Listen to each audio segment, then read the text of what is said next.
Hey, it's me, Dustin. Welcome back to Smarter Every Day. It's coming up on 1 a.m. I have a problem in my life. Keeps me up at night, keeps me away from my family, which that's the one that really bothers me. It's rendering. Look at this. This particular file that I've been working on right now, 9.5 hours worth of rendering on this thing.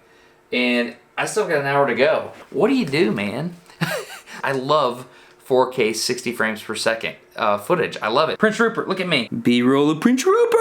Meow. This is a Panasonic GH5. It shoots fantastic imagery, but the problem is the camera hardware is outpacing the computer rendering hardware. You put that stuff through that computer right there, it's crunching. Like, the computer's pegged out, right? And I'm still spending hours and hours of render time.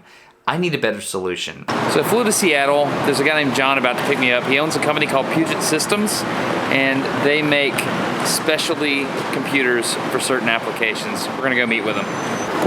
How's it going? You throw stuff in the back? Yes. Awesome. This is John. He owns a company called Puget Systems, and you're basically the answer to everyone's computer problems, right? Well, not all the problems. We don't really ask what hardware do you want. We ask what are you trying to do, and then we can tell you what hardware you want. Oh my gosh. And so you start from there and then build the hardware based on what they say. Right.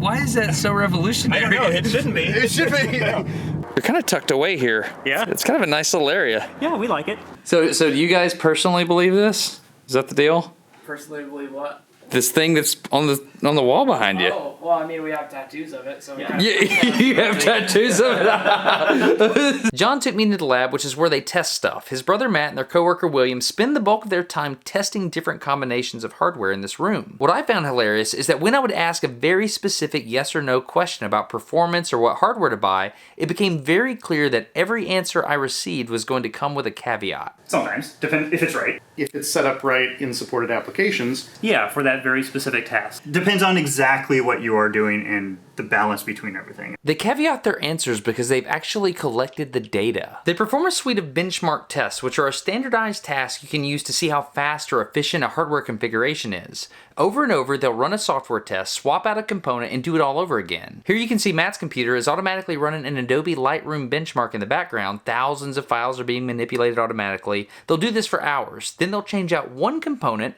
in this case a processor, and they'll do it all over again. The results of these tests are a graph like this.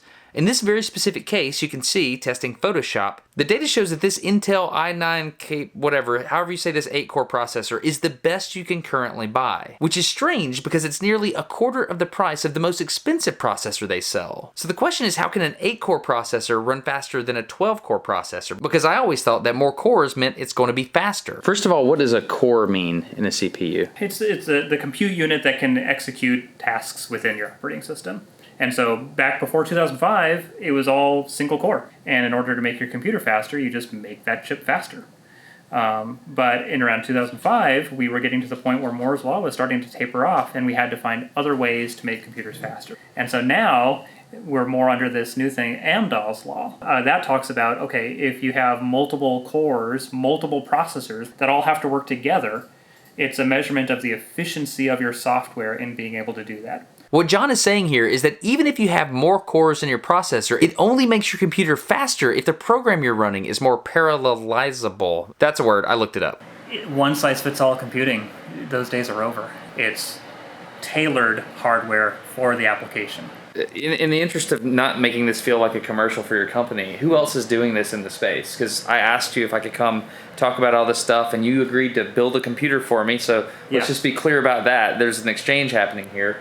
But who else is doing this, or is this just you? Well, I mean, I can't say that there's nobody else doing this, but the reason that we focus so hard on this is that we see there's such a void. You'll see a lot of places that'll do gaming machines and consumer machines, but this world of workstations is like where server meets consumer, and it's kind of this blend in the middle, and we don't see a lot of people going after it, and that's why we are. I could take it out the warehouse, and you can see like how we actually put things together and do quality control and image computers and whatnot. So this is the actual box I spec'd out with William being built right now. Yeah.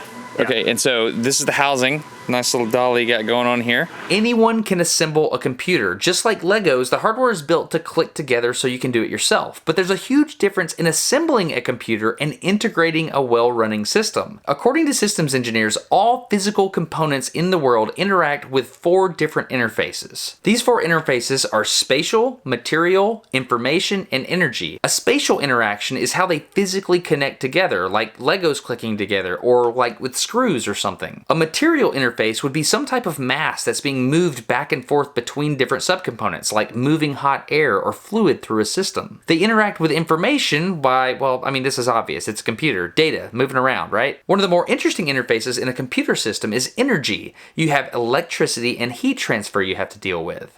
I just realized that that's what you are. You're computer systems engineers. Obviously, your name says systems, but systems engineering is about integrating all these different components and seeing how they work together. And if you change one thing, it affects everything else. Oh, yeah. Oh, yeah.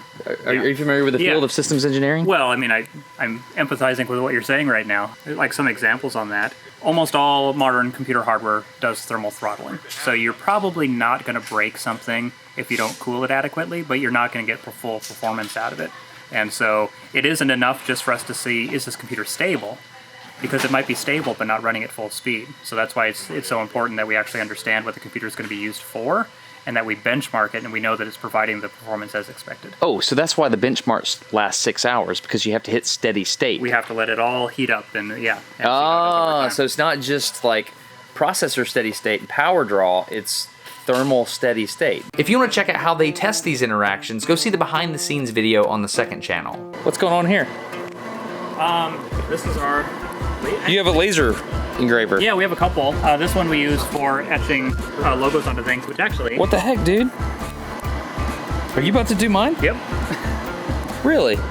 So you planned all this? Yes, this was planned. This was planned. This was planned. Look at you, being all fancy schmancy. In summary, I have personally fallen into the trap a time or two where I went to a website and bought the most expensive machine I could afford at the time, thinking that that would buy me time. Do not do this. Buy hardware for your application. In my case, I need to edit and I want to sleep. You put this in the trench microphone? So does this mean you're gonna get to eat dinner with us a lot more? Yeah. You have the honor. Who's gonna do it? What? Who's gonna hit the button?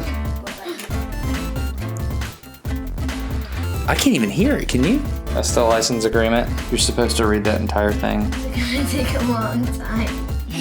We're getting everything ready for you, Dad. I just like looking at the back. There's just so many ports. Okay, we have now optimized a computer for rendering capabilities. I'll tell you the benchmark numbers here in a second, but now it's time to optimize the bed for sleep.